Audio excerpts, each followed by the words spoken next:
Welcome everyone back on the road to HR Tech. This is Jess Von Bank. I'm happy to be your MC again this week, and I'm welcomed this week by Charu Malhotra of Ferrero. I'll let her introduce herself in just a minute, but just a reminder for our followers, the road to HR Tech is all about having really natural conversations around topics in the talent attraction and employee engagement space, around problems we're all trying to solve for, topics that we're all interested in. And I've been guiding us through a series that started with recruitment marketing, moved through candidate management, and bleeds into employee engagement and sort of the overall talent life cycle and employee experience. So this is really sort of around the candidate management to employee engagement topic. I think this is a great transitional topic because today we're talking about activating your employer brand internally for employee engagement and, of course, retention. So before we get into breaking down that topic, welcome, Charu. Would you introduce yourself, please?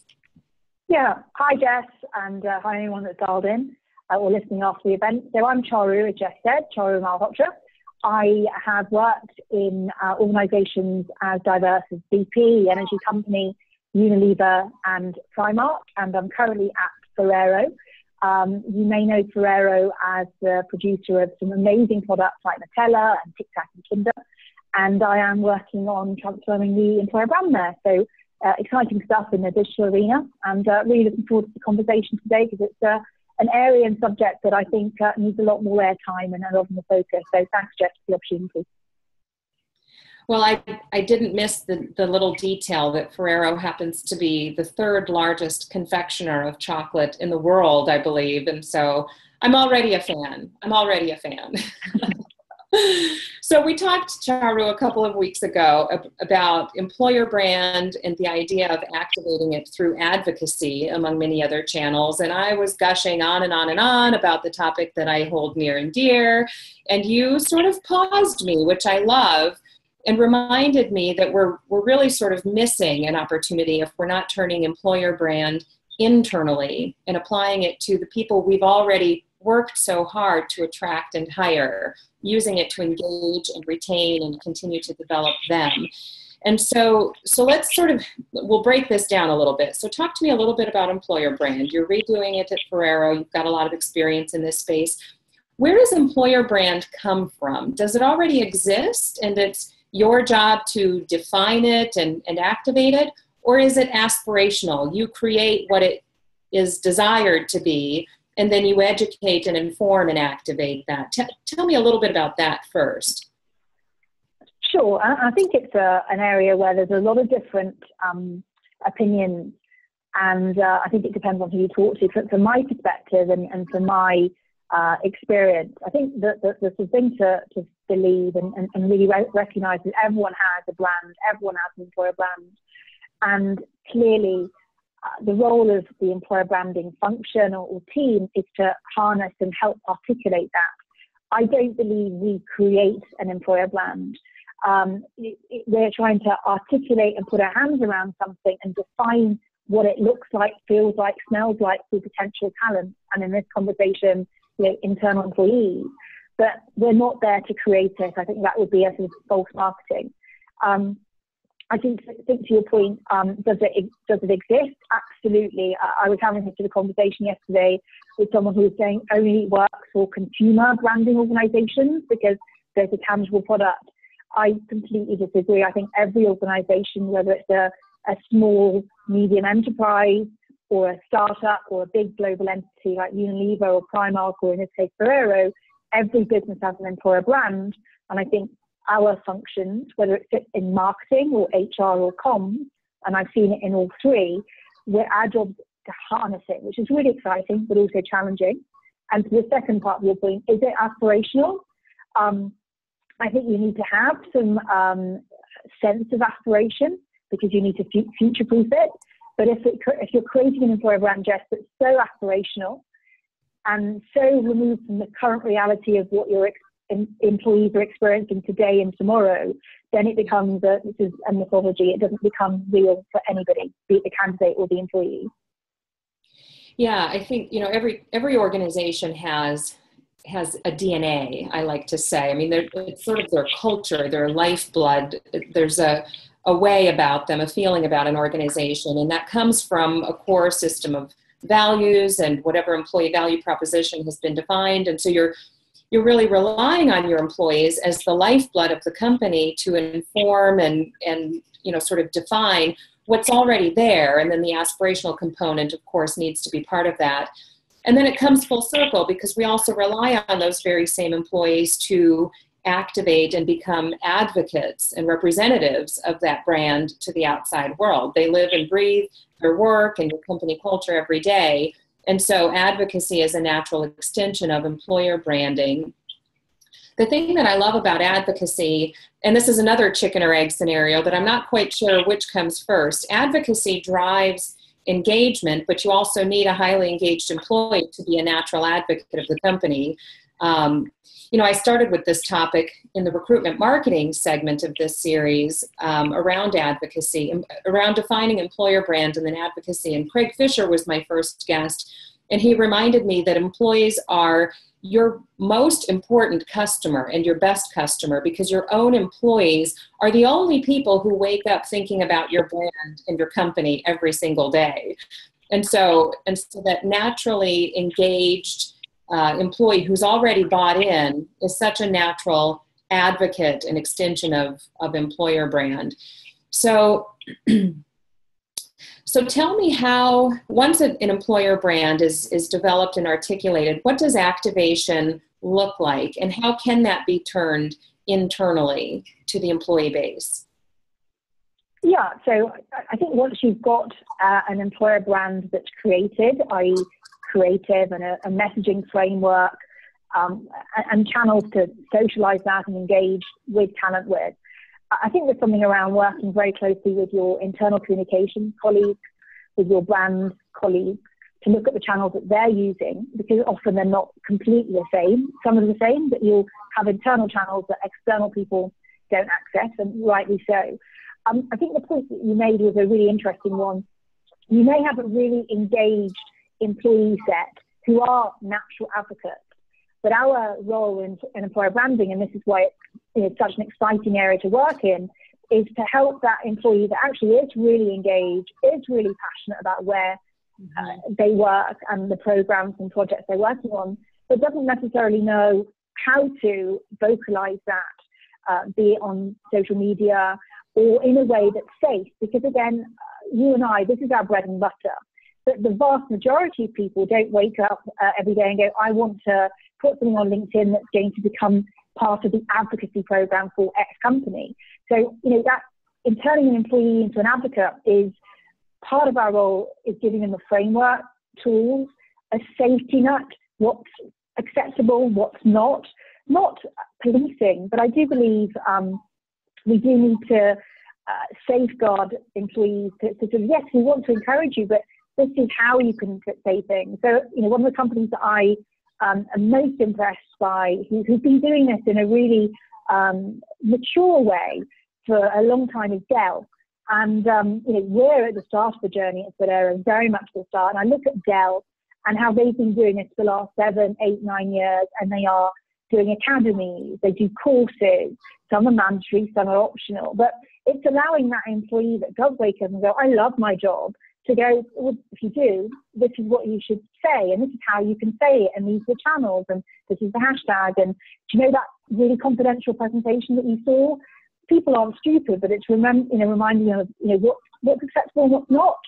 But there is a fine line, and I do want to press upon that, is employee advocacy should be natural. And we've all seen those corporations where if you look at LinkedIn and every employee page looks the same, every alert that they do on a certain day is being shared and it's scripted the same way, the same image. To me, we are talking about an industry that's been around for a while. That almost can be eternal because it signifies a bit of cloning.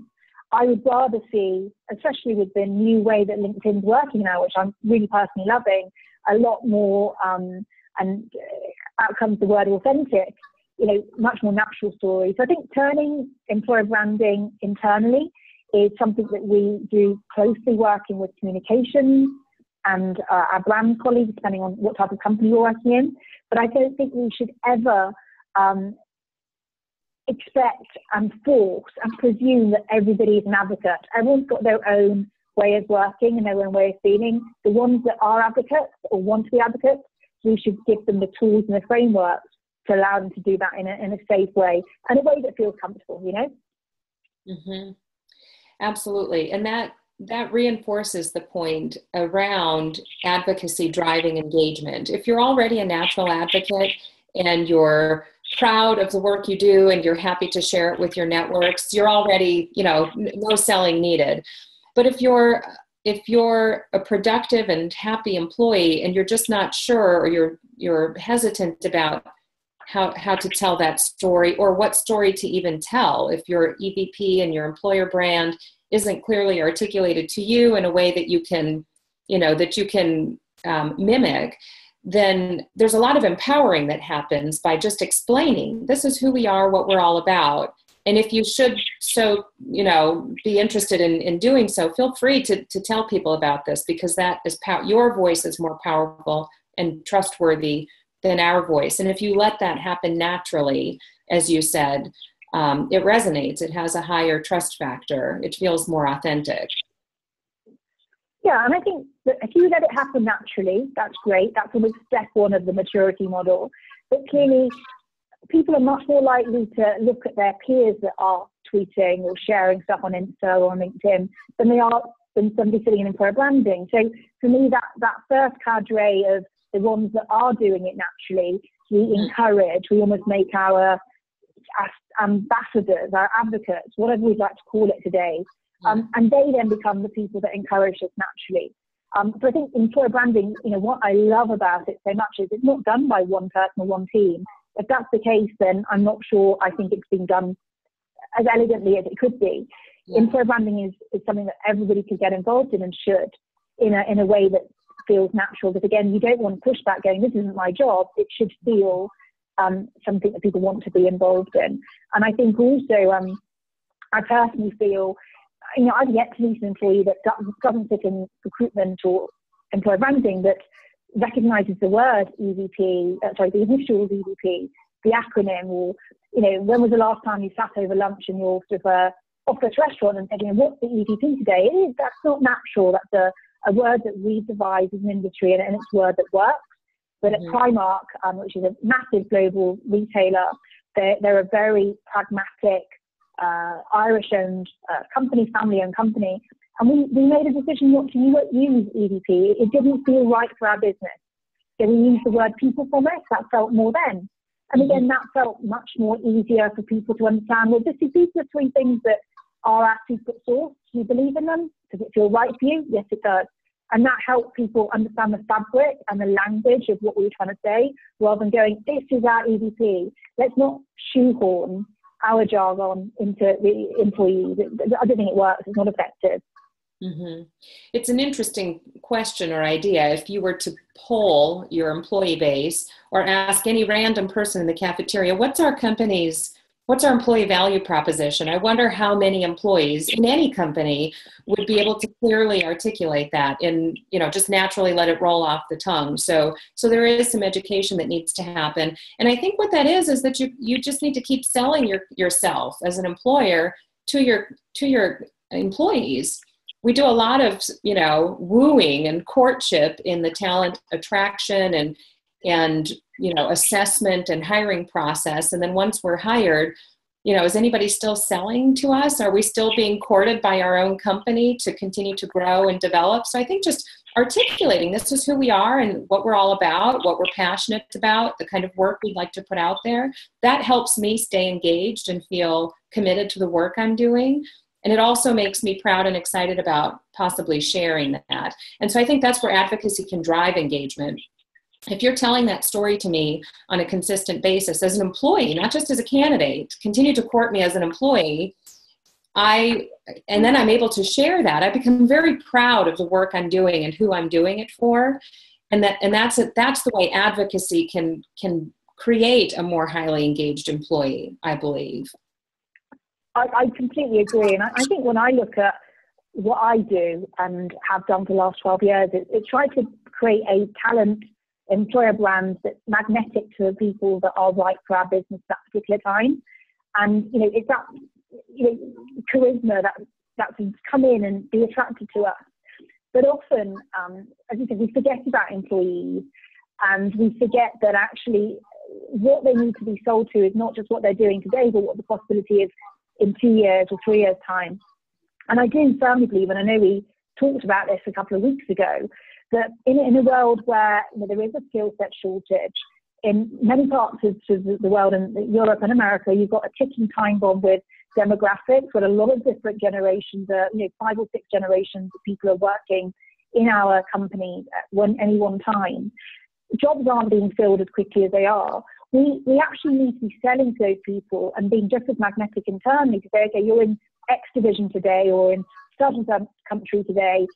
What about what's going on in Netherlands or America? And often the internal mobility piece of how you can really drive that employer brand is forgotten. And internal mobility or internal jobs postings are often the sort of the Cinderella of employer branding and recruitment marketing. They're sort of sitting on a very unloved intranet with maybe some branding on it, but and occasionally hot jobs. But the talent campaigns, the wonderful things that we do on an internal and external employer branding, not many companies apply that to internal. And I think that's where the missing is. And I think that's where the evolution of our industry is going to be, is working more closely with internal mobility and communication. So those engaged employees, or the ones that are disengaged but are still crying out, so, okay, I'm disengaged at the moment because no one's talking to me. I don't know what's going on. I'm not being sold to. What's the vision? What's going on in that acquisition? What's going on in the rest of the business that I don't know anything about? Or I've been onboarded so badly, I'm feeling disengaged.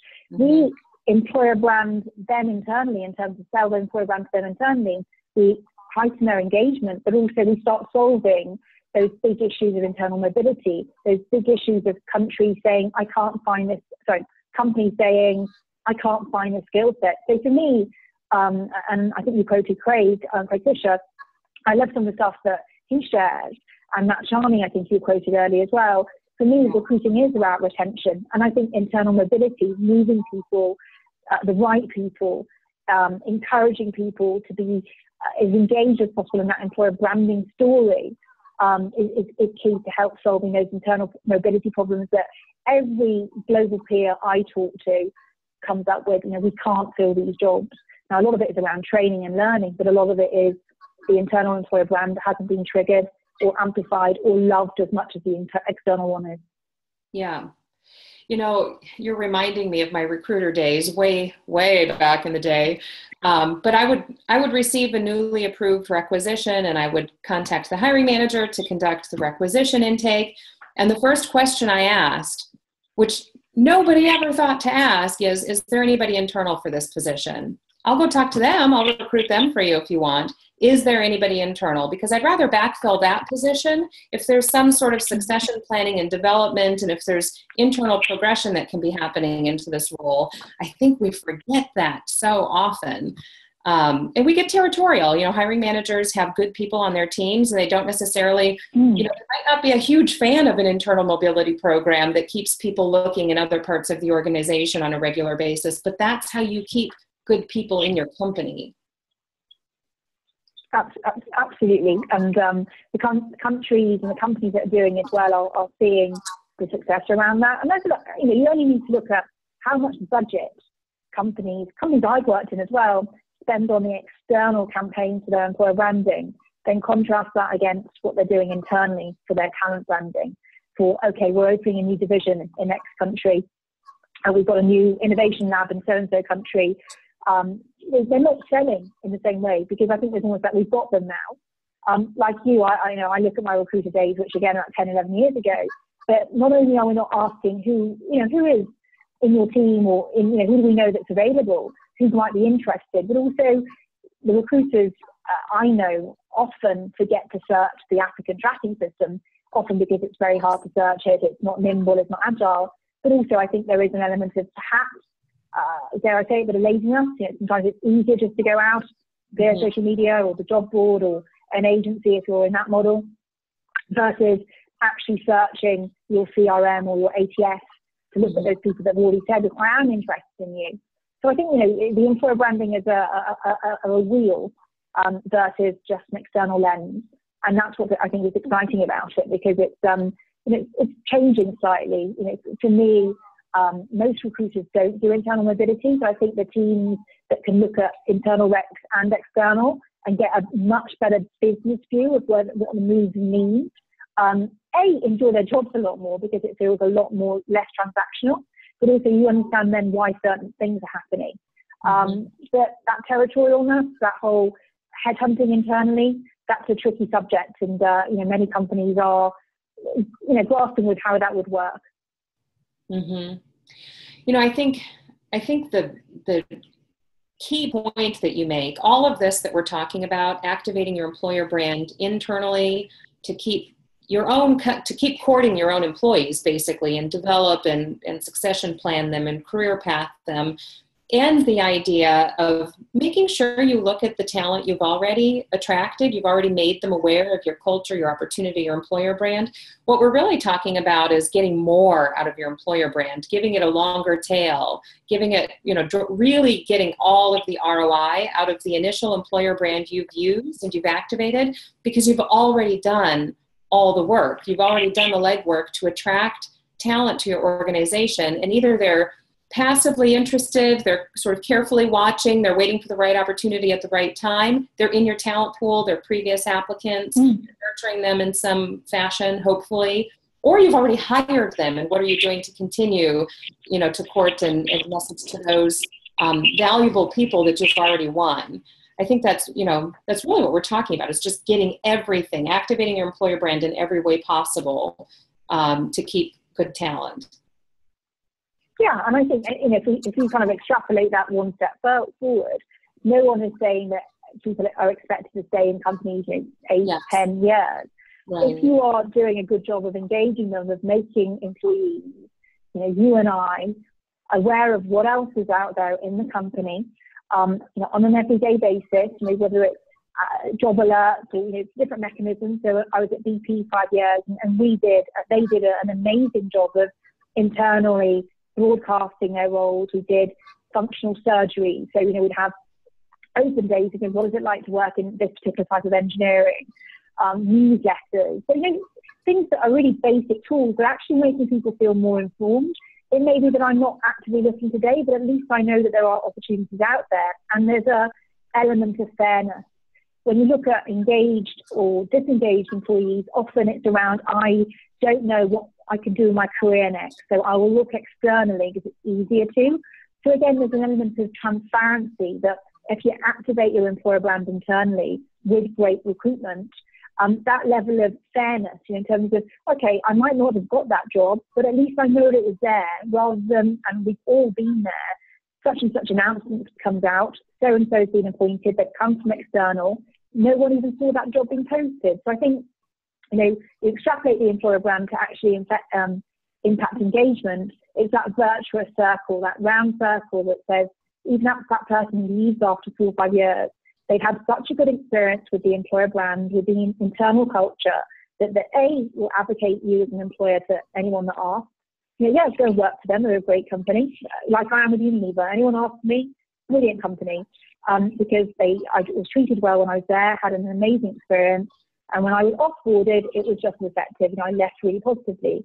There are other companies where, you want that alumni. Okay, you're going now, but in 2 years' time, come back. So for me, employer branding is that virtual circle, engagement, creating a great experience, making people feel engaged, they refer people. But also when they leave, they either want to come back if it's right, or they refer other great employees, great network. Mm-hmm. So as we wrap this topic, Charu, I'll throw a challenge out there.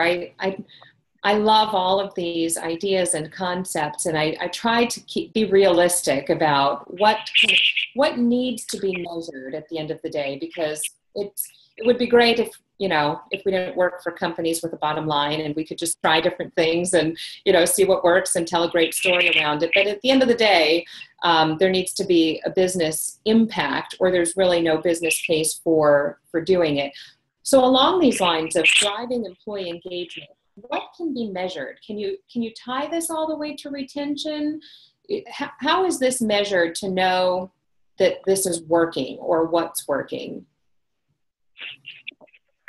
Oh, it's a hard question, but I think there's something around every, most recruitment teams can see how long their jobs are open for, their requisitions, if you will, be it internal or external, and those are the most basic measures in terms of if you are doing a much better job activating your employer brand internally, there's more awareness, there's more consideration, you're able to fill those jobs internally before going out externally.